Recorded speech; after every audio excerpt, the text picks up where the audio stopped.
सभी भक्तों को नाग पंचमी के पावन पर्व की हार्दिक शुभकामनाएं। आज के इस शुभ दिन पर नाग देवता और भगवान भोलेनाथ की कृपा आप सभी पर बनी रहे। आपके घर में सुख शांति रहे, परिवार स्वस्थ रहे और जीवन में सभी भय और संकट दूर हो। आइए सबसे पहले श्रद्धा से नाग देवता को स्मरण करें। ओम नाग देवताय नमः, ओम अनंतताय नमः, ओम वासुकये नमः, ओम शेषनागाय नमः, ओम प्रहनाभाय नमः। नाग देवता आप सभी के परिवार की रक्षा करें और भगवान शिव की कृपा आप सब पर सदैव बनी रहे। प्रिय भक्तजनों, नाग पंचमी पर आप लोगों को पूजा विधि के लिए सबसे पहले आपको काला कोयला लेना होगा। जी हाँ, लकड़ी का जो काला कोयला होता है उसी से हम नाग देवता को स्मरण करते हुए उनकी चित्र को बनाएंगे। इसके लिए आप चाहें तो अपनी रसोई के दोनों हिस्सों पर एक कोई प्लेन पेपर या फिर अपनी रसोई की दीवार पर दोनों तरफ दाएं और बाएं को हल्के पानी से धो दीजिए और उस पर 5, एक तरफ 5 और एक तरफ 7 आकृति इस तरह से नाग देवता की बना दीजिए। अगर आप रसोई के दोनों तरफ नहीं बनाना चाहते तो आप अपने मंदिर के पास में किसी भी स्थान को स्वच्छ पानी से धोकर या किसी सूख पेपर को उस पर चिपकाकर नाग देवता की फोटो बनाइए, यानी कि नाग देवता का चित्र इस तरह से अपने हाथ से बनाइए और उन्हें की पूजा कीजिए। पूजा के लिए आपको नाग देवता पर दूध चढ़ाना है और हो सके तो आपको दूध के जवे बनाने। जी हाँ, सावन माह से ही हमारे घरों में जवे बनना शुरू हो जाते हैं। नाग पंचमी पर ही हम जवों को तोड़ते हैं। सिमैया ही कहा जाता है, जिन्हें आपको थोड़ी सी मैदा को हाथों से गूंथ करके आपको एक प्लेट में उसको हाथों से आकृति पतली पतली बनाकर तोड़ दीजिए और उन्हें दूध में उबाल करके नाग देवता का भोग लगाइए। उस दूध की सिमैयों को आप घर के बच्चों को खिला सकते हैं या बाहर किसी अन्य को दान दे सकते हैं। और नाग देवता को आप दूध पिलाने के लिए नाग देवता को विवश मत कीजिए, क्योंकि आज के टाइम में नाग देवता को पकड़ा जाता है, उन्हें ज़बरदस्ती दूध पिलाते हैं जिससे उनकी मृत्यु हो जाती है और उसका पाप हम सभी पर लगता है। इसीलिए आप नाग देवता को दूध ना पिलाकर दूध का दान, दूध की सिमैयाँ बच्चों को या अन्यथा किसी ज़रूरतमंद को दे सकते हैं। अब हम कथा आरंभ करते हैं। इस कथा को सुनने से, नाग देवता का स्मरण करने से मनुष्य को भय से मुक्ति मिलती है और घर परिवार में सुख शांति बनी रहती है। तो आइए आज हम श्रद्धा से सुनते हैं नाग पंचमी की पावन कथा। बहुत समय पहले की बात है। एक गांव में एक किसान अपने परिवार के साथ रहता था। किसान बहुत मेहनती और नेक इंसान था। उसके घर में उसकी पत्नी, 2 बेटे और एक बेटी रहती थी। किसान रोज सुबह अपने खेत में काम करने जाता था। एक दिन नाग पंचमी के आसपास वह खेत में हल चला रहा था। हल चलाते समय अचानक उसकी नज़र जमीन पर बने एक छोटे से बिल पर पड़ी, लेकिन किसान ने ध्यान नहीं दिया और हल चलाता रहा। उसी समय हल का एक हिस्सा नाग के बिल के पास जा लगा। उस बिल में एक नागिन अपने छोटे छोटे बच्चों के साथ रहती थी। हल लगने से नागिन के बच्चे घायल हो गए और कुछ समय बाद उनकी मृत्यु हो गई। जब नागिन अपने बिल में वापस आई और उसने अपने बच्चों को मृत देखा तो वह बहुत दुखी हुई। उसके मन में अपने बच्चों की मृत्यु का बहुत गहरा दुख था। नागिन को लगा उसके बच्चों की मृत्यु किसान की वजह से हुई है। क्रोध और दुख में नागिन ने किसान के घर जाकर उसे और उसके परिवार को डस लिया। कहते हैं कि देखते ही देखते किसान का पूरा परिवार मृत्यु को प्राप्त हो गया। लेकिन किसान की एक छोटी बेटी उस समय अपने ससुराल में थी। जब वह घर वापस आई और उसने अपने माता पिता और भाइयों को मृत अवस्था में देखा तो वह बहुत दुखी हुई। उसने रोते हुए नाग देवता से प्रार्थना की। उस कन्या ने कहा, हे नाग देवता, यदि मेरे माता पिता से कोई भूल हुई है तो उन्हें क्षमा कर दीजिए। मैं अपनी शरण में आई हूँ। मेरे परिवार पर अपनी कृपा कीजिए। वह कन्या पूरी श्रद्धा से नाग देवता की पूजा करने लगी। उसने नाग देवता को जल अर्पित किया, दूध चढ़ाया, फूल अर्पित किया और हाथ जोड़कर प्रार्थना की। उसकी आंखों से लगातार आंसू बह रहे थे। वह बार बार कह रही थी, हे नाग देवता, जैसे एक माँ अपने बच्चों की रक्षा करती है, वैसे ही आप भी मेरे परिवार की रक्षा कीजिए। मेरी भूल को क्षमा कीजिए, मेरे परिवार को जीवन दान दीजिए। उनकी सच्ची भक्ति को देखकर नाग देवता प्रसन्न हुए। नाग देवता ने उस कन्या से कहा, बेटी, तुम्हारी श्रद्धा और भक्ति से मैं प्रसन्न हूँ। तुम जो वरदान चाहती हो मांग लो। कन्या ने अपने लिए कुछ नहीं मांगा। उसने कहा, हे नाग देवता, मुझे अपने लिए कुछ नहीं चाहिए। मेरे माता पिता और भाइयों को जीवन दान दीजिए। नाग देवता उसकी भक्ति से प्रसन्न हुए और उन्होंने उसके परिवार को जीवन दान दे दिया। कहा जाता है कि जिस दिन यह घटना हुई वह सावन मास की शुक्ल पक्ष की पंचमी तिथि थी। तभी से नाग पंचमी के दिन नाग देवता की पूजा करने की परंपरा चली आ रही है। बहुत समय पहले की बात है। एक गांव में एक गरीब ब्राह्मण अपनी पत्नी 2 पुत्रों के साथ रहता था। उसके घर में एक छोटी बेटी थी जो विवाह के बाद अपने ससुराल चली गई थी।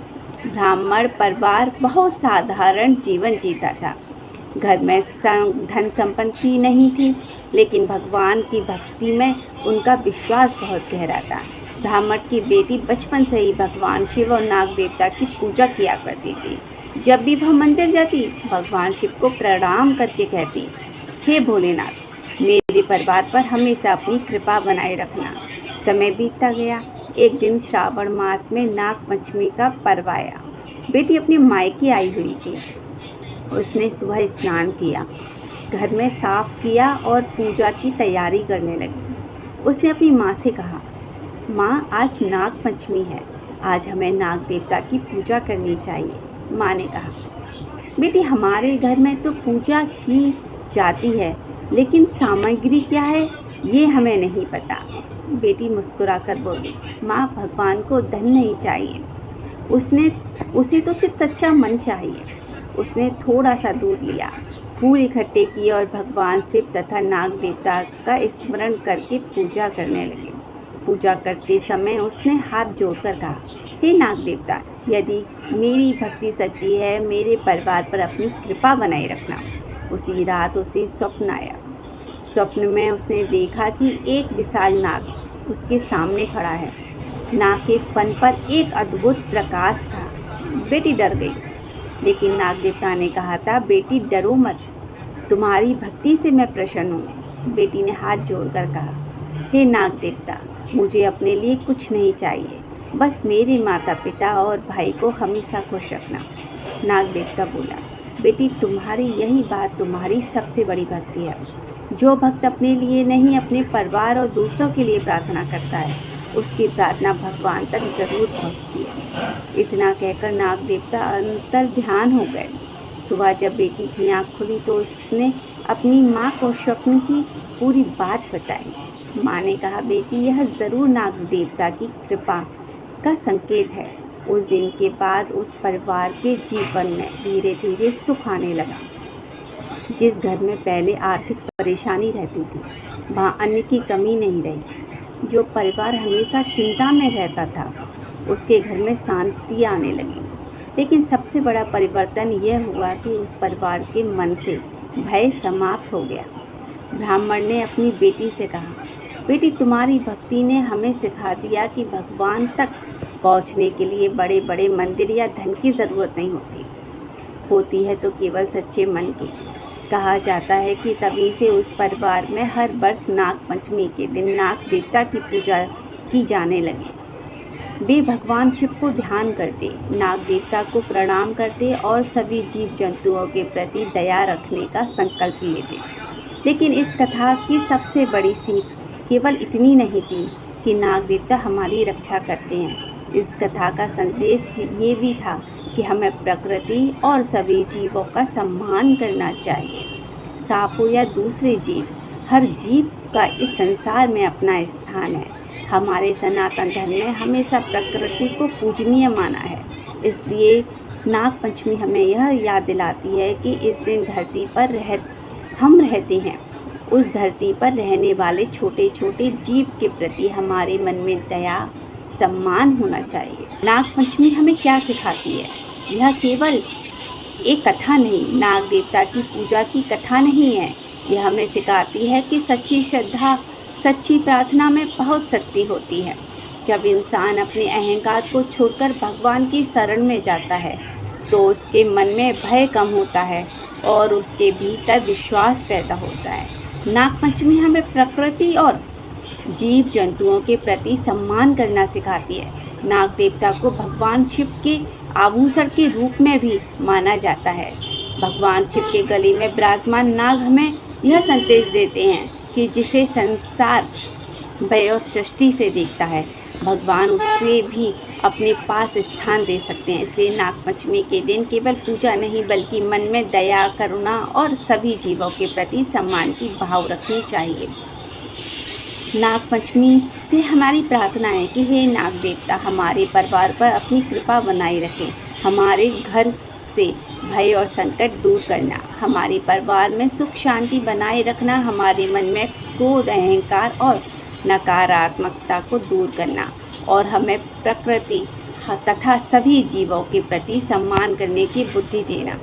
हे भगवान शिव, जैसे आपके गले में नाग देवता को स्थान मिला है, वैसे हमारे जीवन में भी अपनी भक्ति और कृपा का स्थान हमेशा बनाए रखें।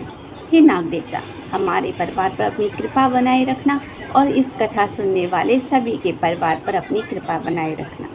हमारे घर में सुख शांति रखना, सभी के बच्चों की रक्षा करना, हम सबके जीवन से भय और संकट को दूर करना और हमें ऐसी बुद्धि देना कि कभी किसी जीव को बिना कारण कष्ट ना पहुंचाएं। हे भगवान शिव, आपके गले में विराजमान नाग देवता की तरह सबके जीवन भी भक्ति से हमेशा बने रहें, हमारे मन से अहंकार दूर हो और हमारे हृदय में दया बनी रहे।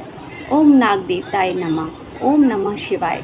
अगर आपने इस कथा को पूरे मन से सुना है तो भगवान शिव और नाग देवता को याद करके एक बार ज़रूर बोलिए, हर हर महादेव, हर हर महादेव। और याद रखिए, अगर आप इस कथा को श्रद्धा से सुन रहे हैं तो मन में एक बार ज़रूर कहिए, ओम नाग देवताय नमः, हर हर महादेव। भगवान आप सबको खुश रखें, आप सब पर अपनी कृपा बनाए रखें, आप सबकी झोलियाँ खुशियों से भरें, घर में धन अन्न की कमी ना हो। हर हर महादेव।